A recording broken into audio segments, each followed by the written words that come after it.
Because of Wienergate and the sexting scandal, the NYPD started investigating it.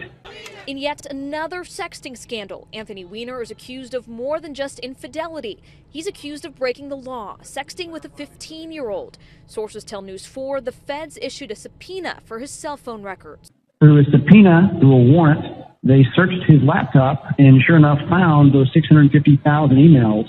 They found way more stuff than just the more information pertaining to the inappropriate sexting the guy was doing. 675,000 Clinton emails when they got Anthony Weiner's laptop in a search warrant because of all his sex perversion issues. It was all the Clinton emails, the Clinton Foundation, her Secretary of State emails, Huma Abedin's emails. Lots of people emailed Huma as a proxy for Hillary. They found State Department emails. They found a lot of other really damning criminal information, including money laundering, including the fact that Hillary went to this sex island with convicted pedophile Jeffrey Epstein. Bill Clinton went there more than 20 times. Hillary Clinton went there at least 6 times. The amount of garbage that they found in these emails of criminal activity by Hillary, by her immediate circle, and even by other Democratic members of Congress was so disgusting. They gave it to the FBI, and they said, we're going to go public with this if you don't reopen the investigation, if you don't do the right thing with timely indictments. The FBI is combing through thousands of emails found on former Congressman Anthony Weiner's laptop. Investigators are looking for classified information or anything that might be tied to Hillary Clinton. The emails in question are believed to be from Weiner's estranged wife, Huma Abedin's account. She's one of Clinton's longtime aides. We're not talking about 1 or 2 emails. We're talking about hundreds of thousands of emails.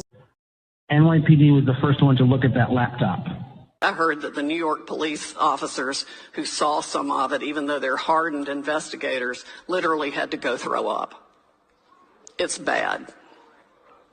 Weiner and Huma Abedin, his wife, the closest advisor of Hillary Clinton for 20 years, have both flipped. October 27th, the investigative team that had finished the investigation in July, focused on Secretary Clinton's emails, asked to meet with me. So I met with them that morning, late morning, in my conference room, and they laid out for me what they could see from the metadata on this fella Anthony Weiner's laptop that had been seized in an unrelated case. What they could see from the metadata was that there were thousands of Secretary Clinton's emails on that device, including what they thought might be the missing emails from her first 3 months as Secretary of State. I authorized them to seek a search warrant, and then I faced a choice. One was labeled speak, the other was labeled conceal. Speak would be really bad. There's an election in 11 days. Lordy, that would be really bad. Concealing, in my view, would be catastrophic, not just to the FBI, but well beyond. And honestly, as between really bad and catastrophic, I said to my team, we've got to walk into the world of really bad. I've got to tell Congress. There were a total of 12 individuals who saw Anthony Weiner's laptop computer. 9 of those 12 people are dead now. Some sad news tonight. Another New York City police officer has taken his life. The second NYPD suicide in 2 days. Robert Echeverria died of a self-inflicted gunshot wound at home last night.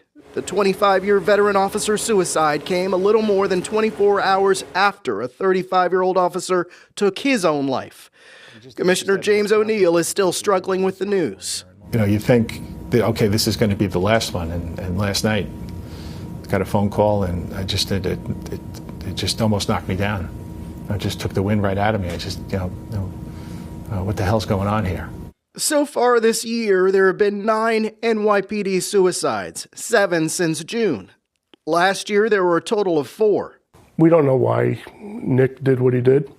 Doug Budney's son Nick, a 14-year NYPD officer, took his own life last year.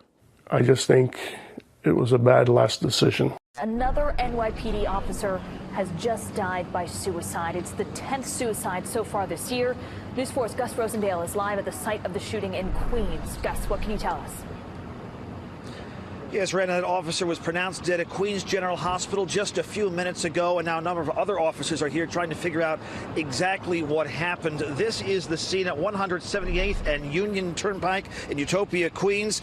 Little known about who this officer was and the circumstances surrounding this. Again, we just know this was an off-duty officer with a self-inflicted gunshot wound. He was rushed to the hospital where he passed away just a short while ago. Now, leading up to this, as you mentioned, there have been 9 previous suicides by active members of the NYPD happening this year in 2019.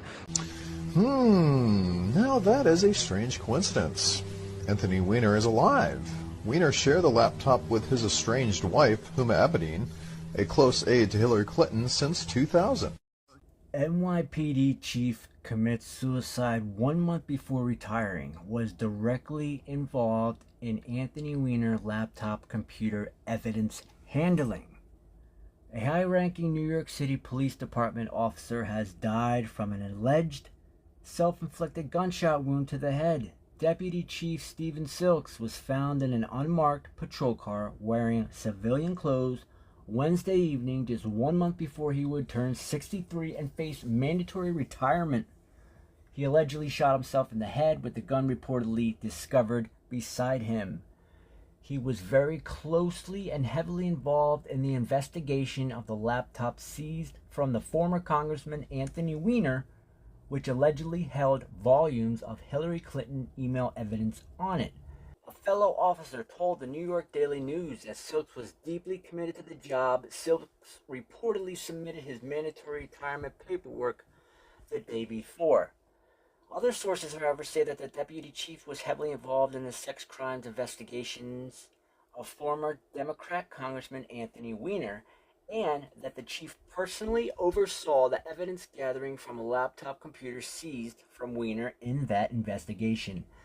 The laptop is alleged to have contained numerous emails from Hillary Clinton during her time as Secretary of State and numerous files in a folder titled Insurance Policy, which reportedly contained extraordinary details about child sex rings operated by and for use of high-ranking government officials nationwide. Ultimately, that laptop had to be turned over by NYPD to the FBI, who allegedly lost it. Rumors have circled for years that NYPD top brass took copies of the hard drive because they were suspicious of the feds in general and wanted to make certain that the evidence was preserved. One high-ranking NYPD official at the time the laptop was seized told media outlets he was sickened by what he saw on that computer, and if the feds did not pursue the necessary investigations, he would reveal what the laptop contained. It is now believed that Deputy Chief Silks was that official. No one is confirming or denying that information at this time. So, Deputy Chief Silks was one of the now 10 officers, and he allegedly was the one who oversaw the information on the Anthony Weiner laptop and made copies. Who else made copies? And who else has the information? Was it suicide? Probably not. So one of the things, if I were the president, I'd do is demand the Anthony Weiner laptop and get it to the most trusted person in the military to take apart everything on it and then start using it. There's a lot that can be prosecuted, I have no doubt, on that laptop.